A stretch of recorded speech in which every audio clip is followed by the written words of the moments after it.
السلام علیکم ورحمۃ اللہ وبرکاتہ۔ کل ہم نے بات کی تھی کہ جسم اور روح کا ایک کنیکشن ہوتا ہے، اور اس ضمن میں ہم نے شبیب بن ابراہیم جو صاحب افصاح ہے ان کا ایک آپ کو قول بھی ذکر کیا تھا۔ انہوں نے تفصیلات جو جمع کی ہیں احادیث مبارکہ کی روشنی میں کہ کچھ حضرات کی ارواح جو ہیں وہ حضرت میکائیل علیہ السلام کی کفالت میں ہیں، کچھ آدم علیہ السلام کی کفالت میں ہیں، کچھ ابراہیم علیہ السلام کی کفالت میں ہیں۔ اس ضمن میں ہم نے حضور صلی اللہ علیہ وآلہ وسلم کے صاحبزادے حضرت ابراہیم رضی اللہ تعالی عنہ کے متعلق بھی آپ سے یہ ذکر کیا تھا کہ حضور صلی اللہ علیہ وآلہ وسلم نے فرمایا کہ اللہ سبحانہ وتعالی نے ان کے لیے جنت میں دودھ پلائے جانے کا انتظام کیا ہے، حالانکہ وہ مدینۃ المنورہ کے قبرستان میں دفن ہے۔ تو اس سے ایک اور یہ بات پوچھی جاتی ہے کہ بھئی مومنوں کے بچوں کی رضاعت اور پرورش کا ذکر بھی کیا حدیث مبارکہ میں۔ جی دیکھیں، جب بچہ جب ہوتا ہے وہ نابالغ ہوتا ہے، وہ تو دین فطرت پہ ہوتا ہے، اس کا تو اعمال نامہ ابھی کھلا نہیں ہوتا، تو ایسے بچے تو جنت کے مستحق ہیں۔ اور برزخ میں بھی ان کا معاملہ جو ہے وہ ایسی ہے کہ جس طرح کے عام بچوں کا ہوتا ہے، سارے بچوں ایک ہی جیسے ہوتے ہیں۔ حضرت عبداللہ ابن عمر رضی اللہ تعالیٰ عنہ سے مروی ہے کہ حضور صلی اللہ علیہ وآلہ وسلم نے ارشاد فرمایا کہ کیونکہ جو بچہ ہوتا ہے وہ اسلام پر پیدا ہوتا ہے نا، تو وہ جنت میں پیٹ بھر اور سراب جس کو کہتے ہیں نا آپ، ایسے ہوتا ہے، اور وہ کہتا ہے کہ الہی میرے والدین کو میرے پاس بھیج دے۔ یعنی کہ ابن ابی دنیا نے جو روایت ذکر کی حضرت عبداللہ ابن عمر والی، یعنی بچہ جو ہے وہ جنت میں پیٹ بھر کے کھانا کھاتا ہے، اور کیونکہ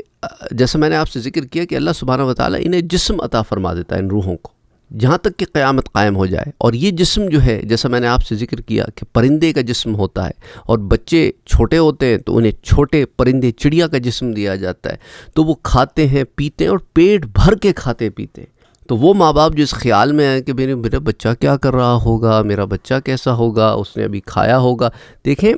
جو اللہ سبحانہ وتعالی آپ کے بچے کے لیے یہاں رزق آپ کو دے سکتا ہے، کیا خیال ہے وہ برزخ میں رزق نہیں دے سکتا اسے؟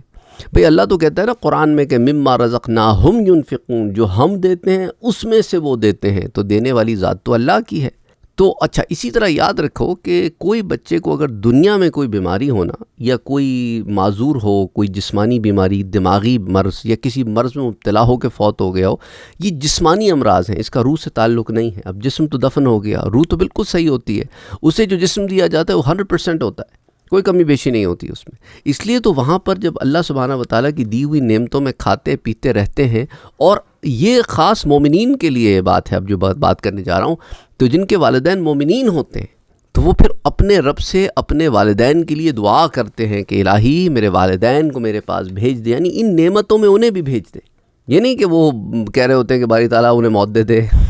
یعنی ہمارے ہاں مسئلہ یہ ہے نا کہ لوگ کسی بات کا کوئی بھی اینگل اپنی مرضی کا نکال لیتے ہیں۔ یہ مطلب نہیں کہنے کہ باری تعالیٰ جب تو نے ہمارے پاس بھیجے، کیونکہ موت کا تو ایک دن معین ہے، وقت مقررہ پر ہی آتی ہے، تو انہیں بھی انعاموں میں بھیجے تاکہ ہماری ان سے ملاقات ہو۔ اور اسی طرح خالد بن معدان فرماتے ہیں کہ جنت میں ایک درخت ہے جس کا نام طوبہ ہے، اس کے تھن ہیں، تو جو دودھ پیتے بچے فوت ہو جاتے ہیں وہ اس درخت سے دودھ پیتے ہیں، اور ان کی پرورش حضرت ابراہیم علیہ السلام فرماتے ہیں۔ تو ابن ابی دنیا کا یہ قول، تو یوں جو ہے کل جو ہم نے حضرت شبیب بن ابراہیم صاحب افصاح کا قول پڑھا تھا نا کہ کچھ ابراہیم علیہ السلام کی کفالت میں ہیں کچھ ارواح، تو اب وہ بات یہاں ابن ابی دنیا کی روایت سے سامنے آ جاتی ہے۔ اور اسی طرح حضرت خالد بن معدان سے مروی فرماتے ہیں کہ جنت میں ایک درخت ہے جسے طوبہ کہا جاتا ہے، جس کے تھن ہیں جنتی دودھ پیتے بچے اس سے دودھ پیتے ہیں، یہاں تک تو پچھلی روایت میں بھی آ گیا تھا۔ اور اس روایت میں اضافہ بھی ہے کہ اگر کسی عورت کا بچہ ساقط ہو جائے، یعنی کہ وہ بچہ جو ہے وہ پیٹ میں ہی فوت ہو گیا، ڈیلیوری نہیں ہوئی ہے اس کی، وہ ڈیلیور ہی بچہ نہیں ہوا، پیٹ میں ہی فوت ہو گیا لیکن اس میں روح آ گئی تھی، تو ایسا معاملہ ہو جائے تو یہ بچے جنت کی ایک نہر ہے اس میں یہ تیرتے ہیں۔ تو اللہ سبحانہ وتعالی جو ہے، کیونکہ پیٹ میں ماں کے پیٹ میں بھی تیر رہا ہوتا ہے نا بچہ، ماں کے پیٹ میں تیر رہا ہوتا ہے اور وہیں سے اسے غذا مل رہی ہوتی ہے، اس کا کھانا پینا صحیح، تو اللہ سبحانہ وتعالیٰ اس کی اس انوائرمنٹ کو برزخ میں بھی پریزرو رکھتا ہے اور اسے ایک جسم عطا فرما دیتا ہے۔ اللہ بہتر جانتا ہے کہ اس کا جسم کیسا ہوگا، پر وہ جنت کی نہر میں تیرتا ہے۔ کیا معنی؟ اس کی انوائرمنٹ یہی رہتی ہے تیرنے والی، جسم دوسرا مل جاتا ہے، اور جیسے ماں کے پیٹ میں اس پانی میں اس کو غذا ملتی ہے، ویسے اب یہ برزخ میں جنت کی اس نہر میں اسے غذا مل رہی ہے۔ اللہ اکبر، سبحان اللہ۔ زیادہ تفصیل میں نہیں جاتا کیونکہ پھر میڈیکل ٹرمینالوجیز میں استعمال نہیں کرنا چاہتا، بہت سارے لوگوں کو نہیں پتہ ہوتی، اس لیے آسان زبان میں نے یہ بات آپ سے کرنے کی کوشش کی ہے۔ ابن ابی حاتم نے اس روایت کو نقل کیا ہے، تو فرمایا کہ اس نہر میں وہ تیرتا ہے یہاں تک کہ جب قیامت قائم ہوگی تو پھر وہ جوان سال ہو کے اٹھایا جائے گا، جیسے باقی جنتی ہوں گے نا، ویسے وہ بھی تو چھوٹے چھوٹے بچے جو فوت ہو گئے وہ چھوٹے چھوٹے بچوں کے طور پہ جنت میں نہیں داخل ہوں گے، وہ سب جو جنتی ہوگا وہ ایک اڈلٹ کے طور پہ داخل ہوگا، اور تم اپنے اپنے بچوں کو پہچان لو گے۔ یعنی کہ اگر وہ دنیا میں زندہ رہتے تو اس خد و خال یعنی کہ مراد یہ ہے کہ جنتی کا تو اپنا خد و خال ہوتا ہے، یعنی کہ یوں لگتے وہ، اور ہر ایک کو اس کی اولاد کی پہچان کرا دی جائے گی، وہ بھی مسئلہ نہیں ہے۔ لوگ کہیں گے ہم نے تو انہیں بڑے کبھی دیکھا ہی نہیں، بھئی اسی طرح آپ نے اپنے دادا پردادا کو بھی جوان نہیں دیکھا، یا کسی نے تو دیکھا ہی نہیں، لیکن اللہ پہچان کرا دے گا، وہ آپ نے غم نہیں کرنا۔ آپ دیکھیں نا، ہم سمجھتے ہیں ہر چیز کی ٹینشن ہمارے سر پہ، ہر چیز کی ذمہ داری ہمارے پہ، نہیں، آپ پہ ذمہ داری نہیں ہے کوئی بھی، آپ پہ صرف اتنی ذمہ داری ہے کہ آپ خود کو جنت میں داخل کرتے ہیں، بس، اور کوئی ذمہ داری نہیں ہے۔ سمجھ آئی بات؟ اچھا، حضرت عبید اللہ بن عمر رضی اللہ تعالیٰ عنہ فرماتے ہیں کہ جنت میں ایک درخت ہے جس کے گائے کے تھنوں کی طرح تھن ہے، جس سے جنتیوں کے بچے غذا پاتے ہیں۔ ابن ابی دنیا روایت کرتے ہیں، تو برزخ میں یعنی دودھ ان درختوں سے اللہ سبحانہ و تعالیٰ انہیں عطا فرما دے گا۔ اور سوچو وہ درخت جو ہیں، دیکھو نا، دنیا میں جو درخت ہوتے ہیں وہ زمین سے غذائیت لیتے ہیں اور اپنے پھلوں کی صورت میں اس غذائیت کو ظاہر کرتے ہیں،